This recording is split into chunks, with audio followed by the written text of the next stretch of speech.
So as the last talk, I hope I don't run over and bore you. So I'm going to be talking about Yaksh, which is a tool that we've built at Fosse. So the team that's been involved is basically Prathamesh, Aditya, Hardik, Ankit, and Mahesh. Hardik used to work at Fosse, but then went on to join Bank of America. This is the current team that's working on it, and on the left is, I want to do this early because I didn't want to run out of time. On the left extreme, this is Aditya, this is Mahesh, that's Ankit, and that's Prathamesh, who's the senior most in this group. And they have worked on this application that we've put together. So before we go on, I want to talk a brief bit about Fosse, and I hope I don't again overstep that as well. So Fosse stands for Free Open Source Software for Education. And it's a Government of India funded project. It's been around since 2009. And the goal of this project is to spread the adoption of free and open source software in education. In particular, we don't want people to use commercial tools so much.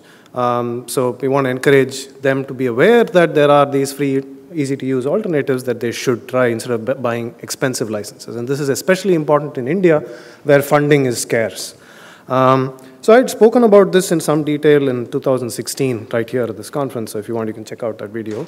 But you could also check out our website, which actually covers various software packages that we promote and we spread information about. All right.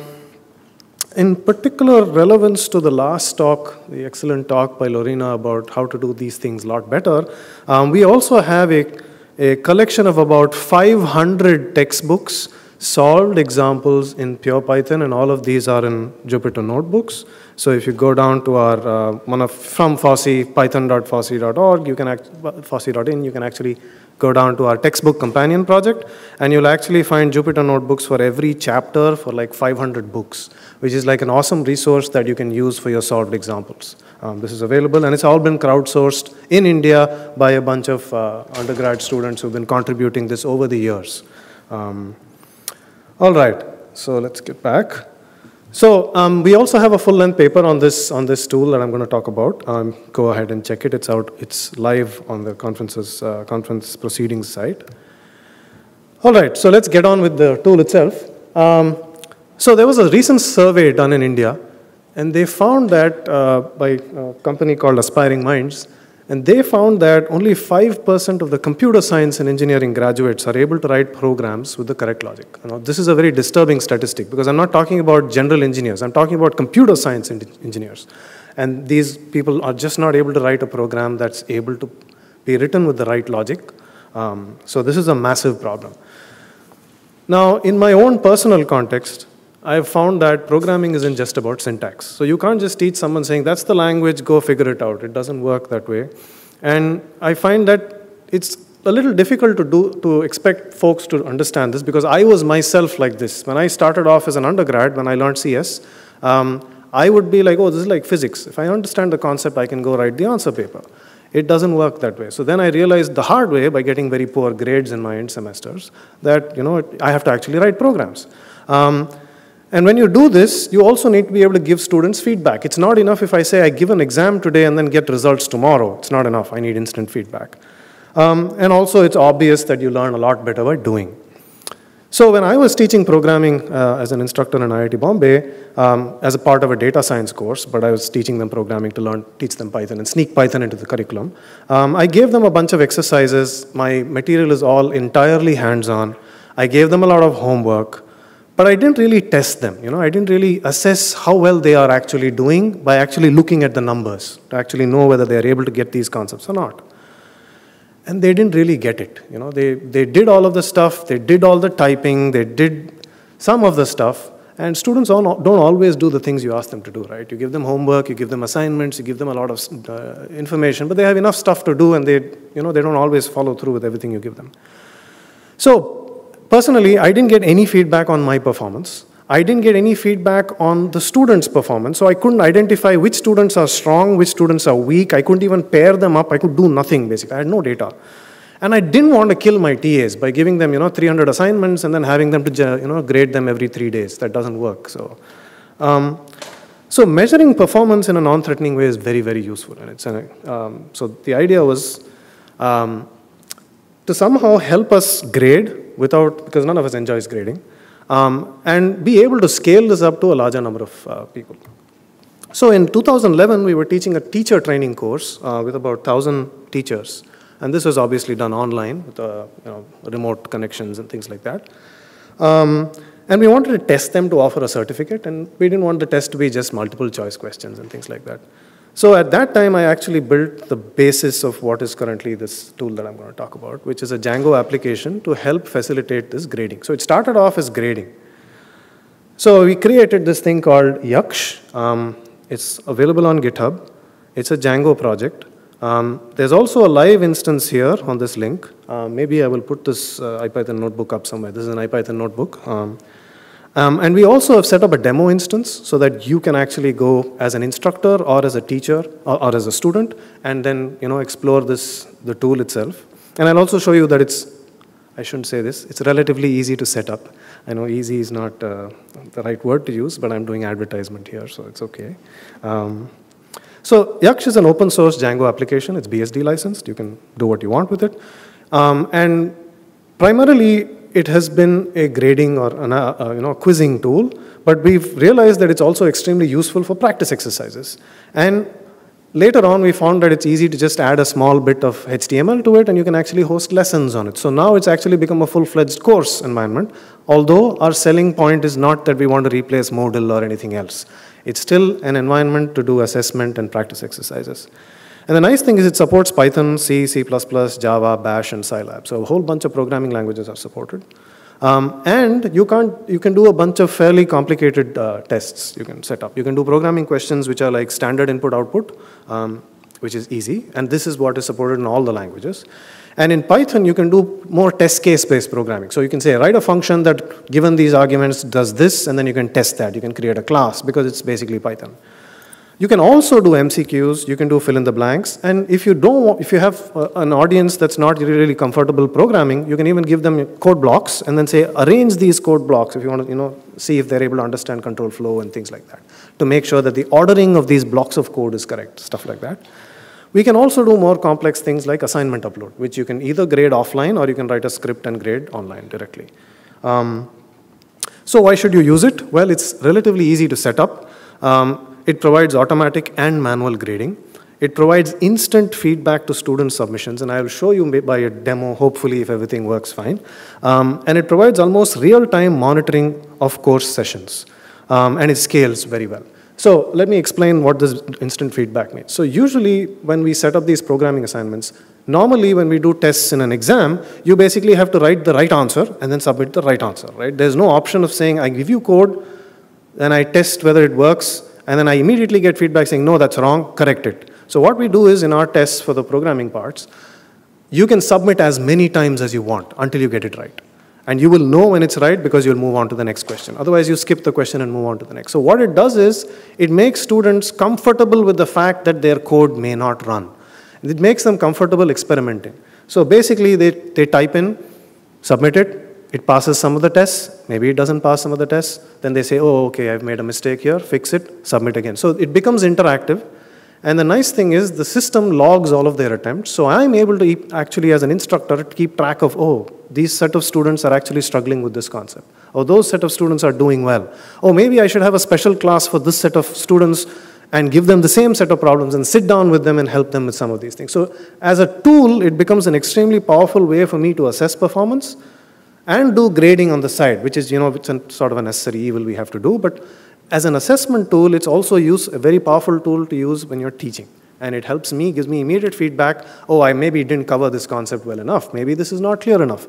The instant I see feedback and I'm able to look at that, it's kind of like the clicker technology, but it's maybe a bit different in this case. All right, so there are two ways in which you can use Yaksh. One is as an instructor, obviously, and the other is as a student. To set it up, it's pretty easy. We use a Docker container to evaluate all of the code so that if a student does submit malicious code, it doesn't destroy your entire system. And for production deployments, we use Docker Compose, as in you could use Docker Compose, which makes it very easy to set it up on a Linux machine or a Mac OS machine. So I'm going to do some live demos. I don't know how well this is going to go. So let's see. So setting it up on a local machine is fairly easy. So here are the instructions pretty much straight. I've done some of this already on my machine, but I'm also going to do some of them live. So the first thing is you clone the repository, and then you cd into the directory, and then you just pip install the requirements. And once you're done with that, we have Invoke scripts, which make this whole process of setting up the Docker instance and things like that relatively easy. So you just say invoke start, and then you say invoke serve. So invoke start, what it does is it starts up what we call the code server, which basically is responsible for taking user-given code, evaluating it, and spitting back, letting you know whether it ran or did not run. And then you just open the HTTP localhost 8000 exam. This is just for the demo instance. So if you want to run it, obviously, in a production instance, you have to configure your setup so that you set the right URL and set up Nginx or whatever it is that you have to do. But basically, that's the essence of the setup. So let's try that. I don't know how well this is going to work.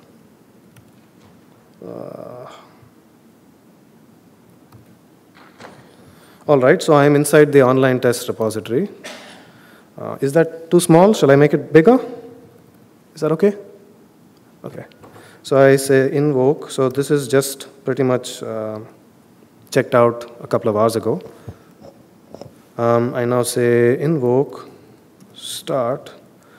Now, it's going to prompt me for a password because it's going to run this whole code server as nobody. So that it doesn't have any privileges, so it doesn't wipe out stuff on my machine. So okay, I have to log in.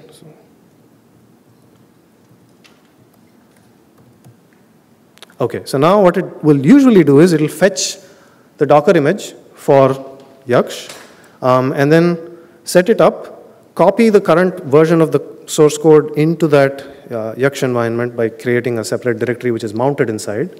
This makes it easy so that we don't, every time we release a new version of Yaksh, you don't have to get a new Docker image. And then it'll start up the code server. The code server is ready.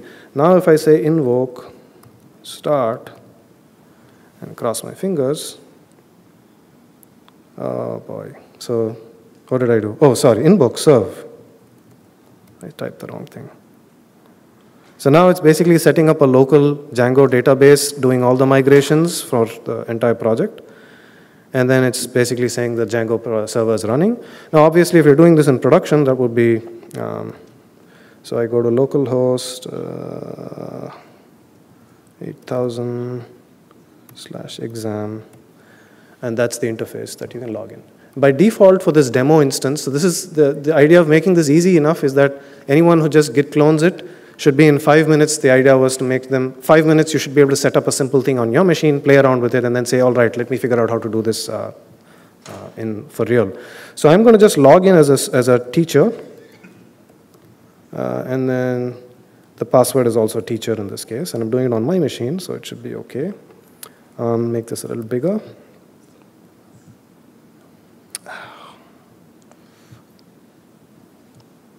So notice that you can switch to a student interface. So, but what I'm going to do is right now there are no courses on this system. It's just created the user logins. So I'm going to create a little demo course, which we bundle, we add that fixture in when you set this demo instance up. And it's created a Yaksh demo quiz so that I could demonstrate to you how this quiz is going to look. And now I'm going to switch to a student interface. So this is how a student is going to see. When a student logs in, you're going to see this. And then you'll see, oh, there's this course. We can also do course codes so that if you have 5, 6 courses running, and you don't want everybody to see everybody else's course and start enrolling all over the place, you can build in a course code so that students has to type a course code in order to see it. And now student can enroll, and you can enroll either manually or automatically. That's again an option you can set. There are a whole bunch of bells and whistles. But now that I've enrolled, I can see, hey, this is the course that I have. And now it says, I have only one module in this case. I can now go down to this demo module. And the first thing we've set up is a quiz just so that I can demonstrate the basic features. So if I go to this and say, okay, I'm going to start this quiz, it says, all right, this is the online test instructions and rules. So you can specify whatever rules you're allowing. Do you allow Google searching? Because I usually do. I allow students to say, Google, do whatever you do as a normal developer, but don't cheat. Don't cheat for the exact answer and then type that. Okay, don't find that. Or you can read the documentation. You can open up an IPython session. That's all fine. But then they start an exam, and then, so you can control this however you want. You could do it live in a class, you could have it offline. I've even done this when students do this in their rooms, and for a practice exercise, I am sitting in a chat room somewhere, and they are typing away, and I'm monitoring the whole thing, and then they ask me, and I type back, hey, you didn't get this right, send them the code, so that, then that whole experience was a lot of fun, because the students loved it because they were able to interact with me in a very different setting. They understood that I was helping them and things like that. So here's a simple fill-in-the-blank question. I'm going to just say, okay, the answer is what, 3? Yeah, it's 3. So I submit the answer. Or I could attempt the question later. I can say, all right, attempt it later, attempt this later. And now here's an is palindrome. I'm supposed to write, so write a function is palindrome with an argument which will take one string argument, return true if the argument is a palindrome, or false otherwise. Function should be case sensitive. All right, so let's try that. So let me say while true, pass. All right, this happens a lot. You'll be surprised that students sometimes make infinite loops very easily, right? So I'm going to just try checking this answer, and I hope it works on my machine. So it should, what will happen? Okay, so it's going to say checking, it's going to wait for a while, and it's going to say 4 seconds later saying, hey, timeout exception, your code took more than 4 seconds to run, you probably have an infinite loop in your code. So it actually checks for some of these simple things that students run into. So let's now give a wrong answer. Let's say, okay, return, yeah, nothing. So let's try that. It's going to check this. And it said, look, we tried that. We got an assertion, expected answer from the test case did not match the output. So what I tell students, open up your editor, type it out there, do whatever you want to do, submit the code when you're done here. So it's a nice way for them to play around with this and say, oh, I got it wrong, it doesn't matter, go back, and then say, all right. And sometimes I'll walk around and say, if a student is particularly doing badly, I'll say, oh, hey, it looks like you've mistyped something here, and they'll go fix it and do it. So it's a nice way for me to actually get a feel for how things are going. Okay, so let's get the right answer. Return s equal to s : -1. Okay, that should be, fingers crossed, if I get it right. Yes, I got it right. So now it's moved on to the next question. So you can basically frame a whole bunch of things like this is an input-output test. So saying, write a Python script that accepts a string as an input. Script must print each character of the string using a for loop. All right, so this is trivial. I'm not going to sit and demonstrate this, but you get the idea, right? So I can actually do a whole bunch of different programs like this. I can do a hello world assignment, so I can say assignment upload, create a text file with the word hello world inside it and submit it and upload this. It would, you can try and evaluate that. You can do multiple choice, and you can have multiple correct choices, and we'll also do randomize the order of these questions and things like that. That's also doable. And here's an arrangement of this. Oh boy, what happened? So I can arrange this in the right order. I don't know why the UI is a bit of a mess here. Okay, but basically I can rearrange these code blocks to make sure that the logic's right. Yeah, you can do bash questions, so I can say write a bash script to print hello world, that's okay. You can obviously do a lot more complicated things. You can also do Java, things like this, write Java, but I'm not going to do that here. So all right, so if I'm done with this, I just say quit, it'll tell me what I got right, what I didn't get right. And then here I'm going to say, hey, I'm done with this. And very often what happens is students sometimes lose Wi-Fi connection. Their programs crash because they created an infinite loop and were adding something into a list. This happens a lot. And there's another problem with the Jupyter notebook. You do shift enter, and you enter something with an infinite loop. It just blows up, your computer crashes. And especially if it's on Windows, it makes it really bad. And I've run into this several times. So the students lose a connection during an exam is an extremely traumatic event. So what we've done is we've made it so that if the student loses a connection, they can always come back and connect to the same thing, and it'll resume from where it went off. Anyway, so that's the interface for a student. And now when you go on next, you could see, this is a lesson. This is our Keynote Speaker. So you can embed videos. It's a markdown text-based format, so you can embed videos. So you can actually host a full-fledged course. You can do it in a sequence. You can do it however you want. And the nice thing is I'm hosting this on my machine. So I'm going to get back to my slides. Oh boy. All right, that didn't go too badly. So we also have a demo website, Yaksh-demo, HTTPS, important. Don't do HTTP, it's not going to. You're not going to see anything there. .fosse.in/exam.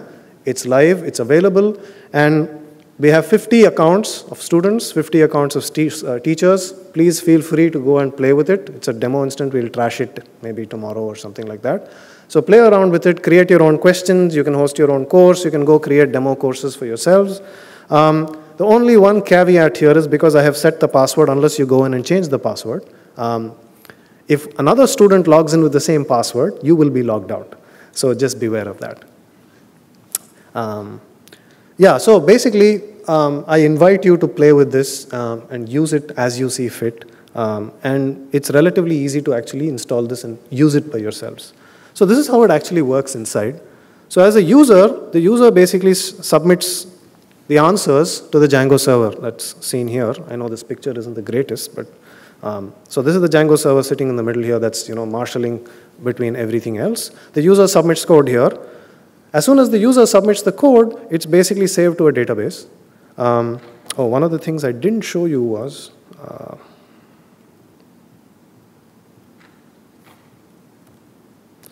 let me get back.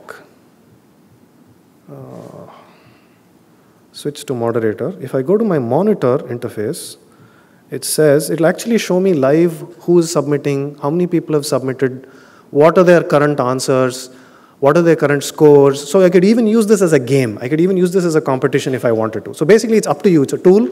You can use it to either say, all right, these students are doing fine, those students are weak, so pair them up so that they can help each other. There's any number of ways in which you can use this.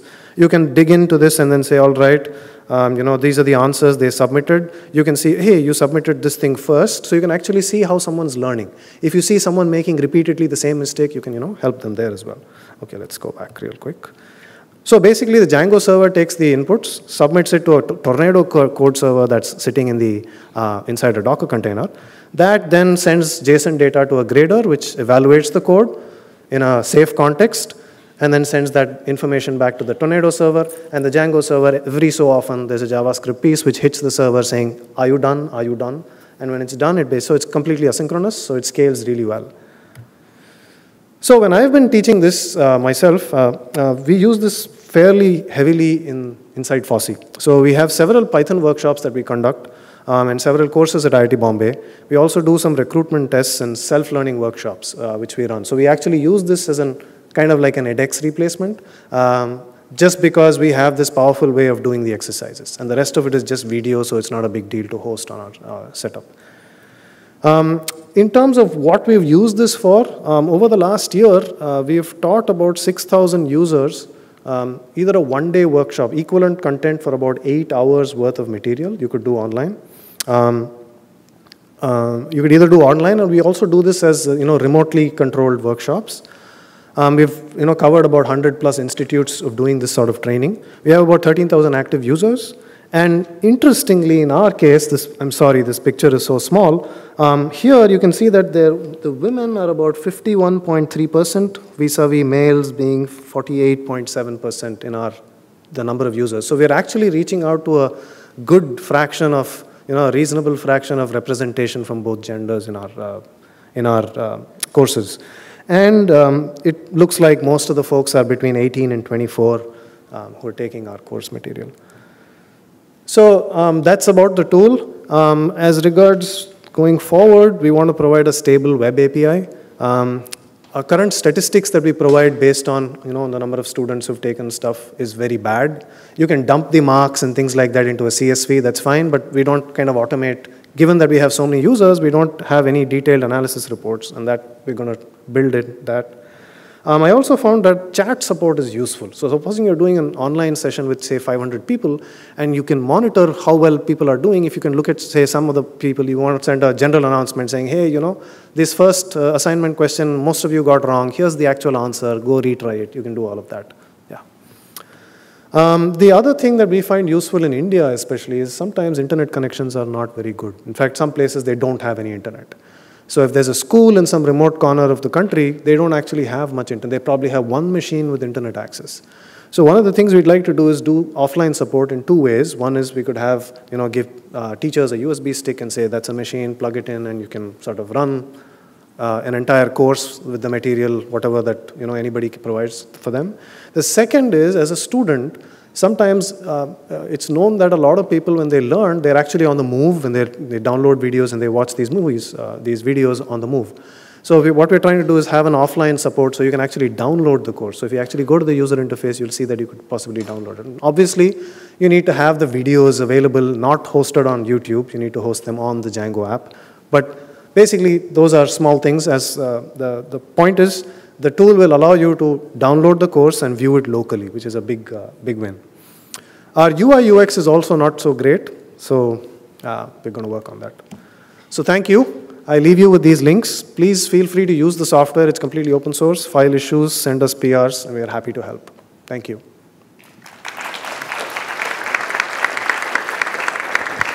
So we have about 5 minutes before questions, before the lightning talks come in. So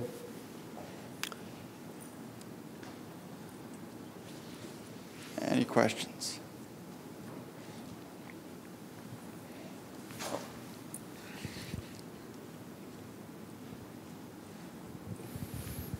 Hi, thank you. You showed a demo of an exam. I was wondering if you use a different format if you're teaching live and you want to have people work stuff out as you're teaching. Oh, you mean say so let me make sure I understand exactly.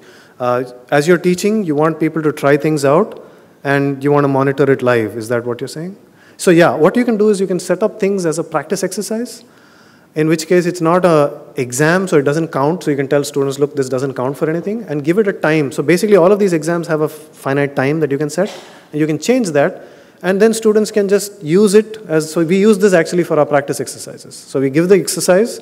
So even if you're doing an online course, we split it up into, here's the problem, try it out. That's the solution, try it out, move on to the next. So you can actually use it that way also, yes.